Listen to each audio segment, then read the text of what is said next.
My name is Ryan Darrington, and I work for Tulare County Office of Education in the Educational Resource Services Department. And today we are holding a network convening for our grant, which is the California Collaborative for Learning Acceleration. And so we focus on acceleration for students in the area of literacy. When students see themselves in text and can connect with that and say, hey, that's me. We build that sense of connectedness and community, which then fosters and promotes that environment for learning.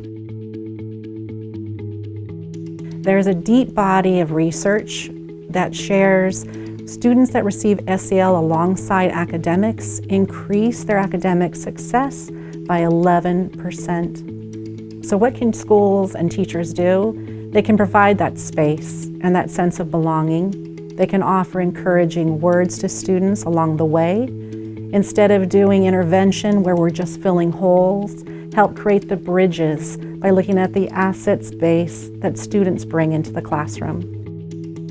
So learning acceleration kind of plays to my heartstrings as well, because it works with student strengths and is more asset-based, what the students can do already, and then learning acceleration is just taking them further along, moving them to grade level standards. We have a lot of struggling learners. And it's important that we look at why are they struggling. And if we don't look at why are they struggling, we're never gonna know how to benefit them. So here we're able to come up and see how things can benefit them and to make education better for all. What I've learned through accelerated learning is that all of my kids have the potential to be the best reader in the world because they already have these skills naturally in them. I just have to give them the proper tools to get there. I often say that their learning is a sculpture and they don't have the chisel or the proper hammer to break down that part of their learning yet. And it's not their fault yet, they're not there yet. I just have to find the proper chisel, the proper hammer, and give it to those kids to get them there. And this year, I feel like they've accelerated at an enormous rate with these skills here. As an instructional coach with lots of experience with intervention, the biggest idea that I'm taking away in both math and in reading is that acceleration is not remediation. Acceleration is learning across a continuum. It's current content in the grade level where they're working and what, as teachers, we need to do to get them to access that content. You don't take a fourth grader and go back to first grade. You figure out how to give them fourth grade by building in and bridging the skills that they need. That's been mind-blowing and feels exactly like what we need to do for kids, because even if a kid can make a year and a half progress in one school year, if they started 2 years behind, they're still going on to the next grade level behind. CCLA's professional model promotes learning and spreading of this work across California because we're taking a networked improvement community approach. And the idea behind that is that we're learning not just as a site, but across sites. And so as we're able to leverage those processes and that collective work, we're then able to spread it. And that's really what the effort has been. How do we get people to learn it, capture that learning, and then spread that learning across the whole entire state? The foundational principles of learning acceleration really are what we also refer to as components of learning acceleration. And there are 5 of them.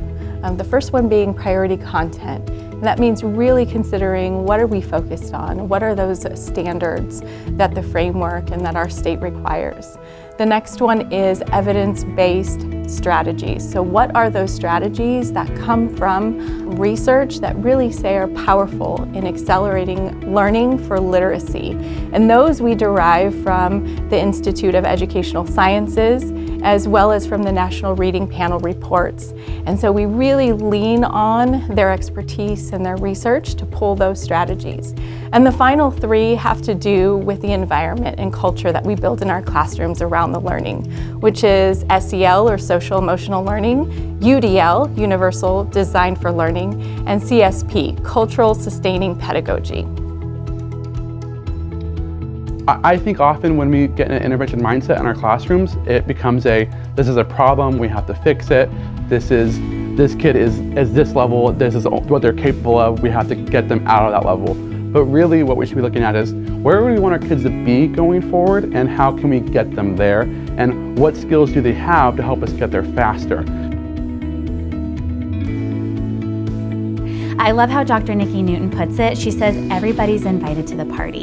Everybody is getting access to their grade level content. Now, as a teacher, I know that there might be students who may need a little bit more support, but how am I creating the conditions that all kids are going to be invited to the party? They are going to be in the learning. And so I think of an example that actually happened recently where it was a 6th grade teacher. She was going to do a lesson on volume. And in the past, she may have just been like, okay guys, you learned about volume in 5th grade. And she may have just kind of totally scooted over and gone right into the 6th grade problem. When we thought about this idea of acceleration, we decided to instead think, well, what was that understanding that they learned in 5th grade? And how can we bridge that to get them to where they needed to be in the 6th grade problem? And what we found was when we did this idea of thin slicing, where we took a problem and then we leveled them up to the next problem and then the next and the next and the next, the kids said they felt like they got hints. And it became this idea of success breeds success. So then they wanted that challenge. They were like, okay, what's the next one? We're ready for it. So when we got to that more challenging, juicy problem that she in the past had said given her students a lot of trouble, it didn't this time because we accelerated their learning. We thought about what are the conditions, what are the things that we can do as teachers, what do we need to trace back so that we can scaffold them up to where they need to be. And so when I think about that with that equity lens, again, everybody in that room had access to it, and that idea of success breeds success. Everybody was included, everybody was a part of it, they were all having that same experience.